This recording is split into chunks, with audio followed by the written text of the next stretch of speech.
lamento, un sollozo. Mucha gente está alarmada. ¿Qué ha pasado? Se preguntan, ¿qué ha pasado en el mundo? La palabra autoridad en el hebreo es toquef y la palabra poder es él. Por eso que entendemos que el Señor es Elohim, que es el poder de la creación. En el principio Jehová Elohim creó los cielos y la tierra. O Eloah, el poder de Dios en uno solo.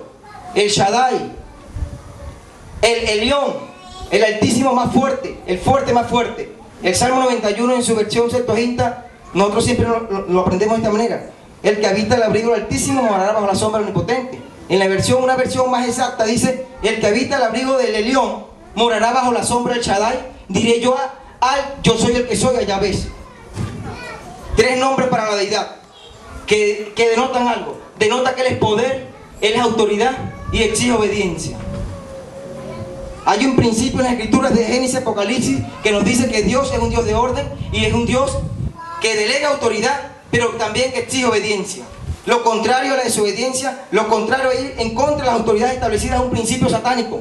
El primer rebelde, ¿usted sabe quién fue? En los cielos, ante la creación de todas las cosas. De los cielos a la tierra, ¿quién fue? Satanás. Satanás se rebeló en el cielo y arrastró la tercera parte de los ángeles. El otro rebelde lo vemos en la Biblia, en el capítulo 11 de Génesis, Nimrod, que significa me rebelaré o nos rebelaremos. Un hombre que convenció una población entera, una civilización, para levantar una torre, Babel, que significa confusión, mezcla, contra Jehová. Otro rebelde. Y la rebeldía es un principio del diablo que el Señor reprenda. El profeta Samuel, cuando estaba amonestando a Saúl en el capítulo 15, verso 22, en el primer libro, 1 Samuel 15, 22, decía, porque como pecado de adivinación es la rebelión. Es tan grave que es tal igual abominación delante de Jehová que lo ve como adivinación. Pero Dios ha delegado autoridad. Dios le delegó autoridad, ayer lo mencionamos, cuando creó al hombre, le entregó autoridad para que sojuzgara e enseñoreara. Ahí la palabra es darle autoridad. Autoridad es engrandecer, magnificar, hacer crecer, promover. Y Dios le entregó una autoridad al hombre para que gobernara, enseñorease sobre toda la creación, y la perdió, ciertamente, con el pecado. Dios le entregó autoridad a otra institución que Él también formó, que es la nación de Israel. Vemos en Génesis 12:3 que dice, haré una nación grande y te engrandeceré. Te daré autoridad. Pero la nación de Israel también perdió la autoridad de que había sido llamada para ser cabeza y no cola. La perdió. El Señor, cuando le entrega la ley a Moisés en el desierto, también le dice en el libro Levítico capítulo 26, le dice, estas son las bendiciones de si me obedeces, pero estas son las consecuencias de la desobediencia. Israel eligió desobedecer y hasta el día de hoy está pagando las consecuencias de su desobediencia, que es la diáspora, la dispersión, hasta que venga su tiempo, que es en la semana 70, tiempo profético donde se va a consumar todas las cosas. Israel volverá a ser salvo, como dice el apóstol Pablo en Romanos 11:25. El Señor entregó autoridad también a los gobiernos humanos, en el momento que le entregó autoridad al hombre para que se juzgara todas las cosas. Jehová no creó los imperios los creó el rebelde Nimrod. Jehová permite y establece gobiernos humanos, y eso lo escribió de una manera clara el profeta Daniel en el capítulo 2, verso 21, cuando dice que Él mueve los tiempos y las edades, quita y pone reyes. ¿Cuántos entienden eso esta noche? Quita y pone reyes. ¿Y sobre qué más delegó autoridad el Señor? Sobre la iglesia. Lucas capítulo 10, versículo 18, de aquí yo os doy potestad de hollar serpientes y escorpiones y sobre toda fuerza del enemigo tener poder. El Señor ya había recibido autoridad. De hecho, antes de la gran comisión dice, toda potestad me da en los cielos y en la tierra. Poder, potestad. Poder, lo que en el hebreo es Él, el Elión, el Shaddai, Eloah, Elohim, en el hebreo es Dunamis. Lo que recibió la iglesia del Pentecostés, Dunamis, poder. Pero recibiréis poder cuando haya venido sobre vosotros el Espíritu Santo. El Señor le ha entregado a la iglesia poder, le ha entregado autoridad. ¿Para qué? ¿Para qué? Déjame decirte, hermano, hay un texto que muchos citan, un texto clásico, los que van a predicar muchas veces, inclusive las famosas predicaciones de las declaraciones y los decretos. que es Mateo 16, 18, cuando Pedro hace la confesión. El Señor le dice: y yo también te digo que tú eres Pedro, y sobre esta roca, la confesión de Pedro, que es el Cristo reencarnado, edificaré mi iglesia, y todo lo que atares en los cielos será atado, en la tierra será atado en los cielos. Y en Mateo 18, 18 también repite: hay un poder en la iglesia de atar y desatar, pero no es atar, no es que yo voy a atar al diablo el domingo y el lunes se va a desatar, ya se desastre en la ciudad. No es tampoco que yo voy a desatar un carro último modelo, ni te voy a desatar una casa. Ese no es la autoridad ni el poder, que mucha gente mal ha interpretado. La palabra atar y desatar en la Biblia, en las copias más exactas, es permitir, prohibir, administrar justicia. Lo que anteriormente hacían los escribas y fariseos, sobre los cuales reposaba la responsabilidad de decirle al pueblo, de interpretar la ley. Sobre la cátedra de Moisés se sientan los escribas y fariseos. El Señor dice: hagan lo que ellos enseñan, más no lo que hacen. Ellos administraban la justicia, la ley, la enseñaban al pueblo. Decían que era prohibido y que era permitido según la ley. Pero esa administración, la palabra atar y desatar, que es permitir, prohibir, el Señor se la entregó a la iglesia para que se la dijera al mundo. Y no solamente al mundo, sino a las potestades en los aires.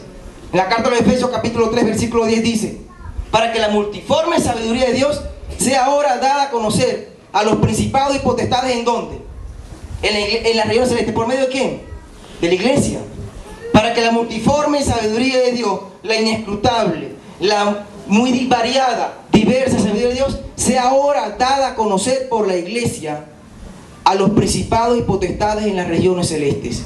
¿Usted sabe eso? Nosotros somos el espejo de la gloria de Jehová para el mundo. El mundo tiene que ver en la iglesia. El mundo tiene que ver en nosotros la sabiduría de Dios. Somos llamados a ser la sal de la tierra, la luz del mundo. Pero si esa sal se vuelve insípida y si esa luz se coloca debajo de una mesa, ¿a quién va a salar? ¿A quién va a iluminar? La iglesia está llamada a mostrar la sabiduría de Dios al mundo. Como era un texto lema de hace años de un congreso de jóvenes: embajadores en Cristo Jesús. 2 Corintios 5:20 creo que es. Somos embajadores de Cristo en la tierra. Tenemos que irradiar la sabiduría de Dios al mundo. No meter al mundo, no permitir que la confusión, que la rebeldía, que lo de Babel se meta en la iglesia. Nosotros tenemos que irradiar a Cristo al mundo en donde estemos. Por eso les dije al principio: el evangelio no es un estado de ánimo de que yo pego 4 brincos y digo 2 aleluya y salgo a la calle y soy igual que los demás. No, es un estilo de vida superior.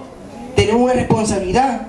El apóstol Pablo dijo en 2 Corintios capítulo 4 versículo 7: llevamos en vaso de barro la excelencia del conocimiento, pero ese poder del conocimiento es de Dios, no de nosotros. Nosotros somos los vasos para llevar esto al mundo. ¿Y qué está pasando ahora? ¿Qué está ocurriendo con la iglesia? Estos días, tristemente, he sido testigo de cómo la iglesia, siendo llamada a hacer luz en medio de las tinieblas, a dar a conocer la multiforme sabiduría de Dios, o más sencillo, como lo escribió el apóstol Pedro, primera carta, capítulo verso 9: siendo real sacerdocio, nación santa, pueblo adquirido por Dios, para que anunciemos las virtudes. Es lo mismo, mostrar la sabiduría multiforme de Dios. Anunciar las virtudes ¿de quién? Del que nos sacó de las tinieblas a su luz admirable. La iglesia no puede tomar parte en el mundo. No puede. Usted ha leído las noticias estos días. Usted ha visto la televisión, lo que está pasando en el país. ¿Cuál es el papel que nos dice, según nos dice la Biblia, de la iglesia? La única voz autorizada para indicar a la iglesia qué tiene que hacer en determinados momentos que se estén viviendo es la Biblia. Porque la Biblia no se equivoca. Como dije al principio, toda autoridad establecida por Dios, en los intentos que se han hecho en las Sagradas Escrituras, el Señor las ha condenado. Podemos ver en el libro de Números 12, cuando María y Aarón murmuran contra Moisés, que era una autoridad establecida en ese momento. Lo vemos también en el número 16, el séquito de Coré. capítulo triste en la Biblia. Cómo se habían rebelado contra la autoridad. Pero la Biblia no se equivoca. Tenemos que hacer como iglesia lo que la Biblia nos indique. ¿Y qué nos dice la Biblia a nosotros? Porque la Biblia no se equivoca. Hay una enseñanza en el capítulo 12 de Números, cuando María y Aarón comienzan a murmurar contra Moisés. El Señor llama a Moisés, llama a María y llama a Aarón, pero llama después a María y a Aarón solo para molestarlo. ¿Por qué no llamó a Moisés? Si no ve esto simbólicamente en la palabra, Moisés simboliza la ley, la Biblia, que no se equivoca. En cambio María, según lo dice Hechos 15:20, era profetisa, simboliza la profecía, la cual es un ministerio ejercido por los hombres. Y muchos profetas se han equivocado profetizando en la carne. Llama a Aarón, que representa el sacerdocio. El sacerdocio es un ministerio que es desarrollado por los hombres. Pero la Biblia no se equivoca. Por eso nos llama a Moisés. Y la Biblia es la que nos va a decir a nosotros, Moisés simbolizando la palabra, ¿qué debemos hacer nosotros en estos tiempos? La Biblia es una autoridad. El Salmo 119, versos 142 y 160 nos dice que la palabra es completa en sí misma. Es la suma de la verdad de todas las cosas. El famoso predicador del siglo XVIII llegó a decir que el que intente defender la Biblia es como defender a un león, porque ella se defiende sola, y es verdad. ¿Y qué nos dice la palabra acerca de lo que estamos viviendo? Los tiempos, lo que estamos viendo con nuestros ojos, la iglesia. Ahorita en el país están pasando muchas cosas que nos llaman a reflexión como cristianos, pero también nos llaman a tomar posición como los encargados de reflejar a Cristo, como los encargados de decir al mundo qué es lo permitido y qué es lo prohibido. Usted sabe lo que está pasando en el país. ¿Qué nos dice la Biblia en cuanto a esto? La Biblia manda a la iglesia a orar. A orar, no a participar. No a participar. A orar. ¿Saben por qué? Siempre digo esta frase a continuación. Antes de yo ser padre, esposo, magallanero o caraquista, del Barcelona o del Madrid, venezolano, ¿qué soy? Cristiano. Soy cristiano. Eso no puede olvidarlo la iglesia. Nosotros somos carta abierta para el mundo. Ellos están viendo qué hacemos nosotros. ¿Qué decimos o qué no decimos? ¿Cómo nos movemos? Este es Cristino. A la secreta. Mira, lo ve, y eso que es evangélico. ¿Qué nos manda a hacer ellos? Vamos a ver el ejemplo en la palabra. Ustedes saben que en los tiempos de Jesucristo también existieron partidos políticos. Habían partidos nacionalistas. Están los celotes. ¿Quién eran los celotes? Los celotes eran los radicales fundamentalistas nacionalistas de ese tiempo. Secuestraban, mataban, estaban en contra del imperio. Pero Dios los castigó también. De hecho, uno de los apóstoles del Señor era celote. Simón el llamó al cananita también. Marcos 10:4. Estaba un partido político llamado los herodianos. Eran fariseos herodianos los que le preguntaron al Señor allá con aquella hipocresía: Señor, tenemos que pagarle los tributos al Señor. Señor, tenemos que pagar, se lo están robando. Y el Señor toma la moneda, da al César lo que es César, pero a Dios lo que es de Dios. Y Dios demanda que la iglesia ore. Los fariseos eran un partido político religioso. Tenían representantes en el Senado. Yo no vi en ninguno de los evangelios, no sé si la Biblia está incompleta, la que yo tengo aquí, pero he revisado otras versiones, pero no vi en ninguno de los evangelios al Señor llamando a hacer proselitismo, ni a participar en actos políticos, en ninguna parte de la Biblia. Y habían revueltas. En los tiempos de Jesucristo hubo inclusive un golpe de Estado, un intento de golpe de Estado. Los Judas Galileos en el año 6 después de Cristo. El libro de Lucas lo relata. Los Judas Galileos. Barrabás, de que dice que era ladrón, la tradición dice, el Talmud judío, que era uno de los rebeldes. Los celotes se levantaron contra el imperio en el año 70 y murieron 1 millón de judíos. Cuando Tito, el hijo de Vespasiano, lo cercó para que se cumpliera la palabra en Lucas 21:20: cuando viene Jerusalén rodeada de ejército, sabe que su destrucción ha llegado. Lo cercó. Dice Flavio Josefo, el historiador judío, que la sangre bajaba del valle de Israelón, de los cerros, como río, por aquella revuelta. Porque Jehová no apoya los levantamientos cívicos militares. La iglesia tiene que orar. Él permite las cosas con un propósito, para juicio o para bendición. Cuando el pueblo de Israel, cuando aquella nación pidió rey, el Señor, el Jehová dijo al profeta Samuel: no es a ti que te están desechando, que te están despreciando, es a mí. Pero el 80% de los reyes de Israel, del norte de Judá, tenían una frase común: hicieron lo malo ante los ojos de Jehová. ¿Por qué Dios lo permitió? Porque el pueblo estaba sumido en idolatría. Usted sabe que las persecuciones imperiales de la historia de la iglesia en 2000 años surgían justamente cuando la iglesia comenzaba a entrar en decadencia, cuando dejaban de orar, cuando comenzaban a mezclarse con el mundo. Cuando el apóstol Pablo comenzaba a escribir a los Gálatas, les comenzaba a escribir a la iglesia en Corintio, la carta de Judas, cuando comenzaba a decir que se estaban metiendo cosas en la iglesia, doctrinas extrañas, estalló la persecución de Nerón, donde murió Pedro, según la tradición, decapitado, crucificado de cabeza, Pablo decapitado. Eusebio de Cesarea dice que en el año 300 la iglesia había construido su templo frente al palacio del emperador Diocleciano. Frente al palacio, y los cristianos salían del templo y se iban al palacio porque tenían funciones en el palacio ajenas completamente a lo que es el ministerio.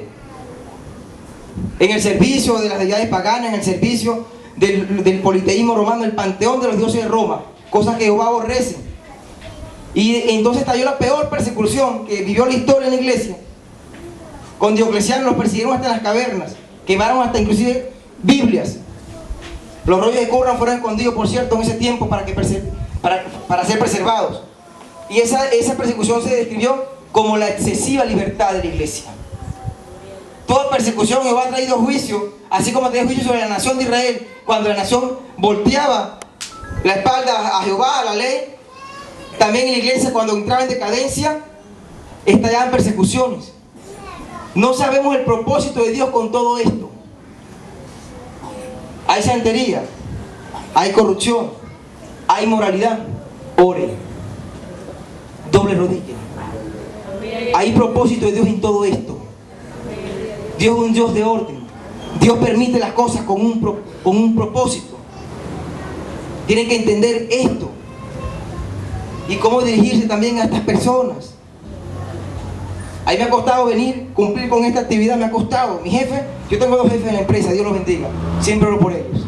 Y cada vez que tengo la oportunidad les hablo la palabra y los confronto con sus creencias. Uno es masón y el otro es católico, apostólico, romano, sincrónico, automático, esos que son fundamentalismos, fundamentales, radicales en el catolicismo, la Virgen y todas esas cuestiones. Yo soy católico, mariano y el catolicismo y todo eso. Y lloro por ellos. Pero Él me llama a mí a sujetarme a ellos. Yo tengo que estar en sumisión. No, yo no voy a trabajar porque yo tengo que ir a una actividad evangelística. Yo tengo que dar testimonio. Ustedes saben que el Señor Jesucristo, cuando fueron a cobrar los impuestos para el templo, en el capítulo 17 del Evangelio de Mateo, verso 23, no, Señor, ¿para qué vas a pagar impuestos? Vamos a pagar. Pedro anda al mar y saca de un pez la boca, vas a encontrar unos dramas, que es 4 estateros el salario de un obrero en el día. ¿Para qué? Para no ofenderlos pagó los impuestos. El apóstol Pedro, en la primera carta, capítulo 2, versos 13 al 17, dice que por causa del Señor, primera de Pedro 2, 13 al 17, por causa del Señor, someteos a toda institución humana, sea al rey como al superior, porque haciendo esto, haciendo el bien, van a hacer callar la ignorancia de los hombres. El apóstol Pablo, Romanos 13, ustedes han leído este texto: sométase toda persona, toda autoridad, porque es una autoridad que no ha sido establecida de parte de Dios. Pero ¿qué pasó? ¿Será que el apóstol Pablo y el apóstol Pedro estaban locos? ¿Cómo van a mandar a someterse a unos psicópatas, a unos hombres enfermos, blasfemos, porque eran hasta homosexuales, hombres que hacían completamente cosas abominables a Jehová, como Enobardo Nerón y como Agripa? Pero está diciendo la palabra que se sometan. ¿Qué está pasando allí? ¿Estaban equivocados ellos? En los 2000 años de historia de la iglesia no ha habido un reinado tan cruel. Y ya la democracia existía, porque la democracia se inventó en el siglo IV, 450 años antes de Nerón. Y sin embargo él mandaba que se sometan a esas autoridades. Y lo que llama la atención de esto Si seguimos leyendo, va a decir, y paguen los tributos y se sometan. De hecho, en el verso 17 de la primera carta de Pedro, en el capítulo 2, dice: amad a todos, o honrad a todos, amad a los hermanos, temed a Dios y honrad al rey. Y honrad al rey. Cuando Pablo estuvo compareciendo ante Festo, primero estuvo ante Félix, después ante Festo, después ante Agripa, haciendo defensa.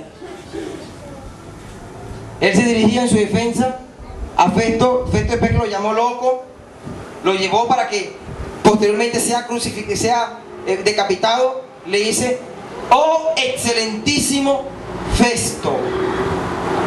Capítulo 24, libro de los Hechos. Oh excelentísimo Festo, ¿crees a los profetas, oh rey Agripa? Hermano, estos hombres eran politeístas, eran blasfemos. La cultura grecorromana no era fácil, una cultura donde la inmoralidad era el pan de cada día. Y sin embargo, vean el ejemplo que nos dejan los apóstoles del Señor. Vean el ejemplo que nos dio Cristo en Mateo 22, del 15 al 23, y el ejemplo en Mateo 17. Estamos llamados a orar. Estamos llamados a orar por los que están en eminencia, por los reyes, por nuestros jefes. Yo tuve que orar por mi jefe todos estos días para poder venir esta noche para acá. Y mañana también. Y el domingo también, que es un cierre, que es el cierre con bendición, con victoria. Tuve que orar por ellos, ponerlos en manos de Dios. No puedo entrar en pique y pala con ellos, no, porque tú eres un pecador, tú eres María, y tú eres la masonería, ustedes son los Illuminati que están infiltrados en el Vaticano, el Señor te reprenda. No, no puedo. Tengo que orar. ¿Y por qué tengo que decirle esto? Tómalo de parte del Señor y le confieso: este no era el mensaje, pero el Espíritu Santo me hizo sentir por lo que estoy viendo. Yo me he entristecido viendo muchas acciones de muchos hermanos. Tenemos que orar. Estamos llamados a orar, no a tomar parte. ¿Cómo se mide si una iglesia está orando? En la primera carta de Timoteo, capítulo 2, verso 1 al 3, sale claro. Dice: exhorto de todo que se hagan rogativas, peticiones, oraciones, acciones de gracias por todos los hombres, por los reyes, por los que están en eminencia. ¿Para qué? Para que digamos que esposamente. Cada vez que la iglesia dejaba orar, se lo puede mostrar por la Biblia, y se lo puede mostrar en el Antiguo Testamento con Israel, y se lo puede mostrar con la historia. Cada vez que la iglesia dejaba orar y comenzaba a orar el mundo, Dios traía juicio. Juicio sobre Israel, juicio sobre la iglesia. ¿Cómo medimos si estamos orando? ¿Por qué está ocurriendo esto en el país? ¿No será que la iglesia, estoy generalizando porque yo sé que hay hombres de oración, hay un remanente que dobla rodillas todos los días delante del Señor, por su país, por los familiares, por la predicación del Evangelio? Pero ¿cómo podemos saber nosotros si estamos orando? El reflejo que está pasando. La palabra nos dice: orar por lo que está en eminencia, para que vayamos quieta y reposadamente. Quieta y reposadamente. Nosotros tenemos que dar a reflejar a Cristo. Esa es la misión de la iglesia. Nosotros no estamos llamados solamente a tener una Biblia debajo del brazo, una corbata y decir somos evangélicos. Por eso les dije al principio, una cosa es que yo pase adelante y confiese a Cristo delante de los hombres, pero ahí en adelante tengo que confesarlo con mi vida, cada día. No confesarlo con la lengua solamente, como el Señor recrimina en Mateo 7:21. Ahí en Mateo 7:21 es: no todo el que me dice Señor, Señor, legos en el griego, el que me confiesa con la lengua. Hay un dicho que en el mundo dice: no, de los dientes para afuera. Usted lo ha escuchado. Así mucha gente vive a Cristo, de los dientes para afuera.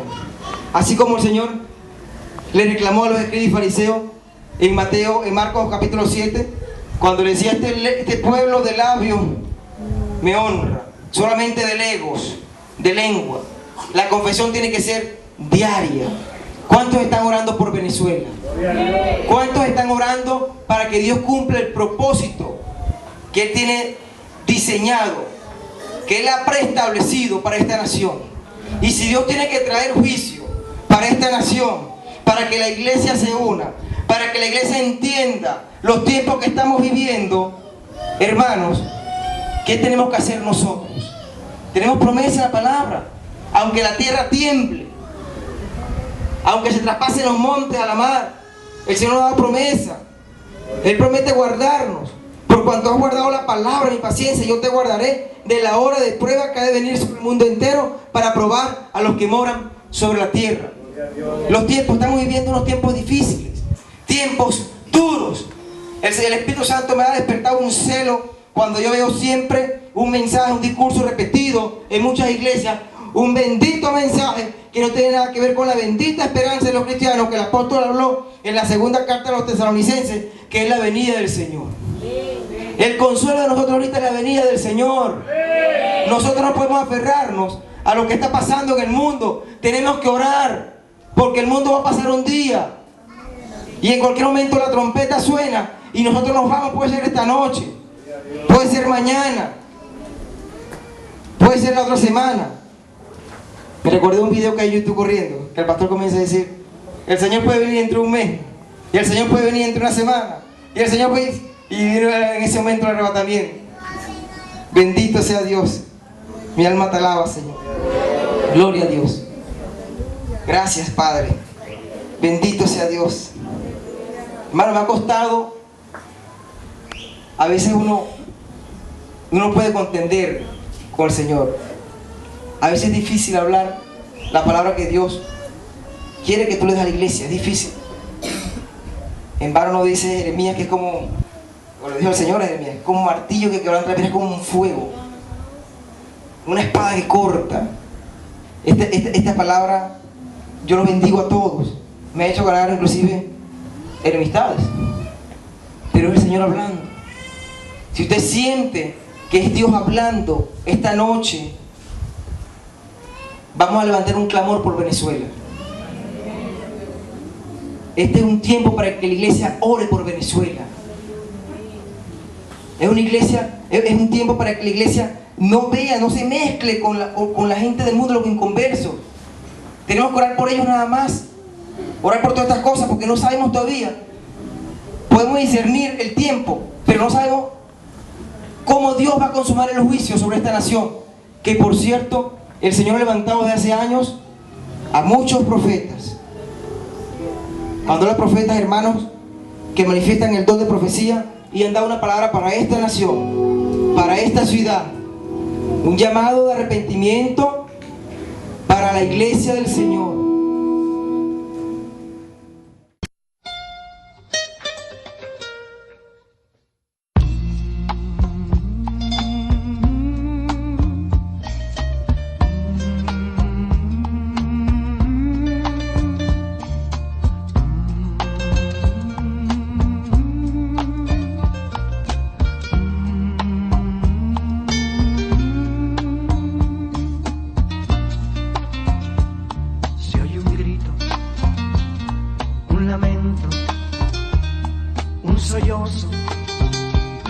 Mucha gente está alarmada.